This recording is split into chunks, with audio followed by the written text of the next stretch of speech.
Hi, welcome to the Choose Your Path video. So if you read the blurb under the title Choose Your Path, you know that you have a decision to make right now. Are you going to create the character outside of the campaign with the most simple options, or are you going to join the campaign first and create it with all the options? When first getting started in D&D, you have to remember that there are literally decades of lore and decades of books that have been written and can add little wrinkles. As a new player, it's not your job to worry about those, manage those, learn those, or remember them. However, when it comes time to character creation, you have to decide, do I want a simpler approach because I'm just getting started, or would I in fact like to dive headfirst into the deep end with all the options? So on the website, you have the option of clicking the campaign link and creating your character from within the campaign, which will give you all the options because I've created the campaign and I've enabled sharing content and I have all the books. Or you can create it outside of the campaign, and if you're still on the free account, you just have access to the basic rules, which still is plenty of options, but it is a bit more simplistic. So we're going to just start off and show you examples of what the two things might be dealing with. In addition, there are also some changes in the options as you start character creation that I would like you to follow. So we're going to go campaign free at the first one. So the first thing we're going to do is we're going to get in either collections or in create a character. Either one is fine, but I'm going to create a character because I think it's a little bit easier. So because this is our first time and we're new, we're just going to use the standard method. And I think it's a really good idea for new folks to show the help text. It's a little bit more reading when you first get started, but I think all that reading is helpful. So we're going to start with standard.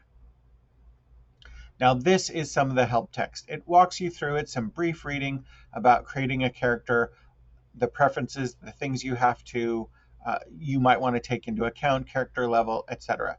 I'll let you read that on your own, and we're going to go ahead and click next. So I'm going to go ahead here and rename the character to just my character, which is not a terribly great name, but you can always, here's the other great thing about this, all this stuff can be changed later on, especially while the character is still first level, still a beginning character. Whether you're playing with me or someone else, a good DM will always go over your character before you actually start the campaign with you.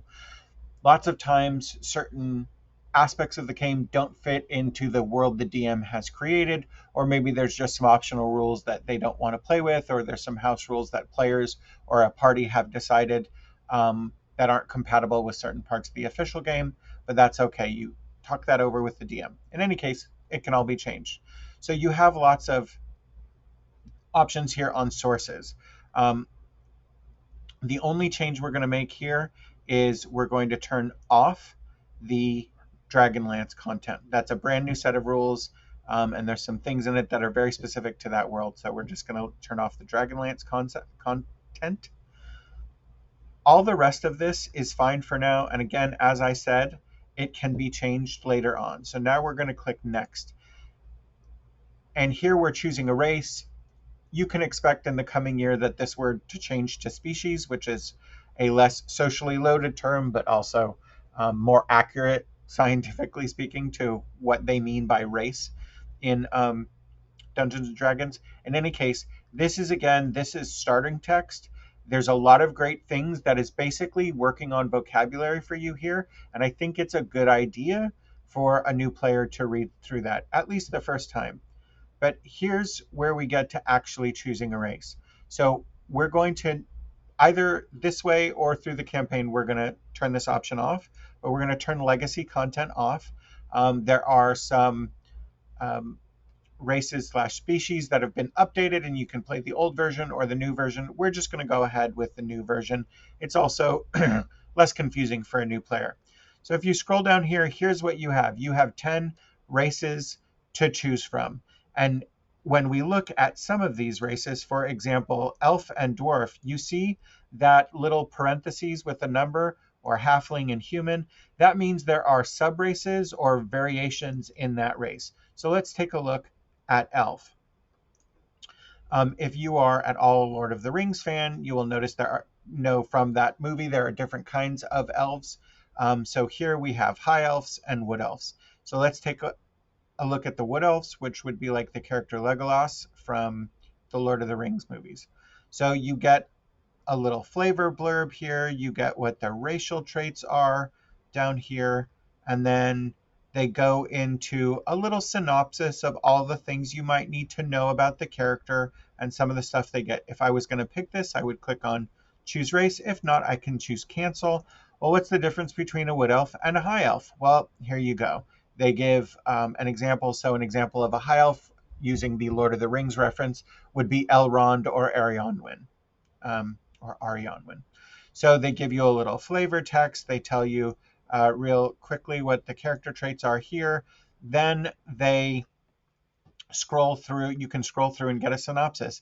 If this is a little too compact, you can always click on the High Elf's details page, and you can get the full in-depth situation on all of these, including things like example names to use, subraces, the elves, all that sort of stuff. So let's go back to the character builder.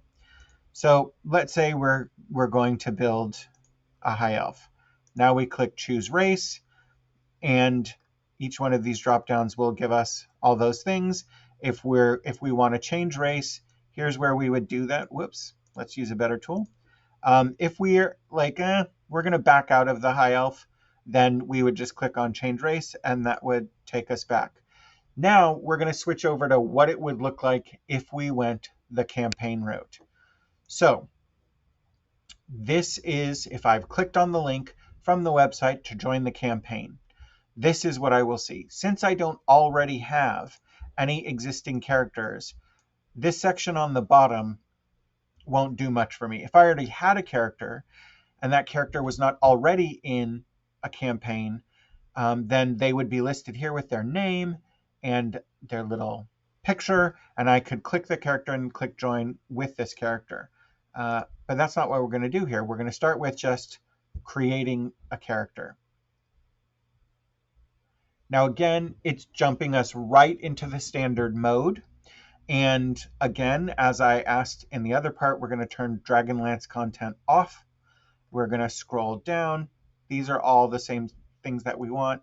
Next, we're going to go to race. And here's what even if we turn the legacy content off, before we had 10 races, now we have, especially with the variations, like now there's 7 versions of the half-elf alone. So you can see there's a lot more to choose from, and this is probably 40 races. Definitely an overwhelm point or an overload point. However, if this is just your first step and you know you're committing to a hobby, or if you are good, like this is going to be your next hyperfixation, this is a great time and place to start digging into that stuff. But really, that's a personal choice. If you're tentative and you're like, I want to play one game, or I've seen it on Stranger Things, or I watched an actual play show and I'm still not sure, I want to see what it's like, then I would start without the campaign link, then join the campaign with that character later. If you want to if you want to jump into the deep end of the pool and really immerse yourself in this stuff, here would be the place to do it. So there you go. That's the difference between joining with a campaign and joining without a campaign. For now, for a beginning player who does not have access to anything but the basic rules, you still have tons of options even without the campaign and all the shared content with you. So it's up to you to make the choice before you move on to the next step. Thanks.